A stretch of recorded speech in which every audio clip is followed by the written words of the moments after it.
Jésus,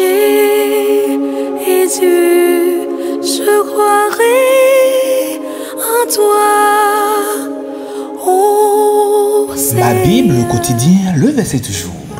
2 Corinthiens chapitre 4, le verset 2, je cite.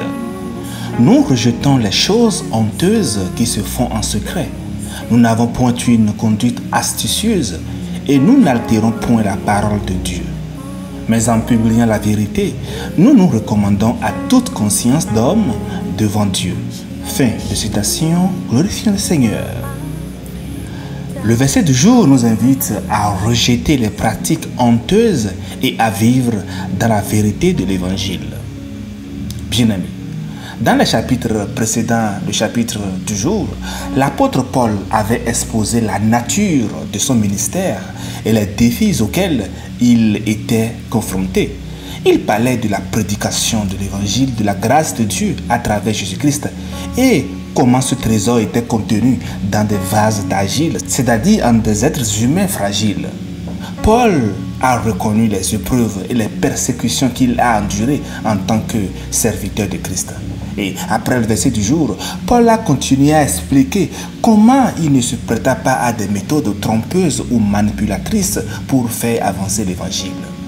Il a insisté sur le fait que son ministère est bien basé sur la manifestation de la vérité, la lumière de la parole de Dieu. Bien-aimés, dans le verset du jour, Paul nous invite au rejet des choses honteuses et aux conduites astucieuses. L'apôtre souligne également que nous ne devons pas altérer la parole de Dieu. Nous devons préserver l'intégrité et la vérité de l'évangile sans y ajouter ou soustraire. En contraste avec la tromperie et la manipulation, Paul nous encourage tous à publier la vérité, à proclamer la vérité de l'évangile de manière transparente et authentique. Il finit le verset en exhortant la recommandation à toute conscience d'homme devant Dieu. Ce qui signifie que notre témoignage doit refléter la pureté et l'intégrité du message chrétien que nous portons. En clair, cher ami, le verset signifie que la vie chrétienne doit être caractérisée par la vérité, l'intégrité et la fidélité à la parole de Dieu.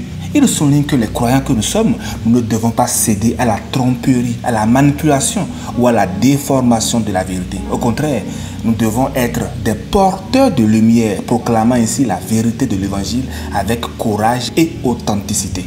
Vous et moi, chers amis, comment nous nous retrouvons dans ce message? Est-ce que nous incarnons vraiment tout ce que l'apôtre Paul dit au travers de ce verset? Arrivons-nous à transmettre la vérité de Christ au travers du message que nous passons?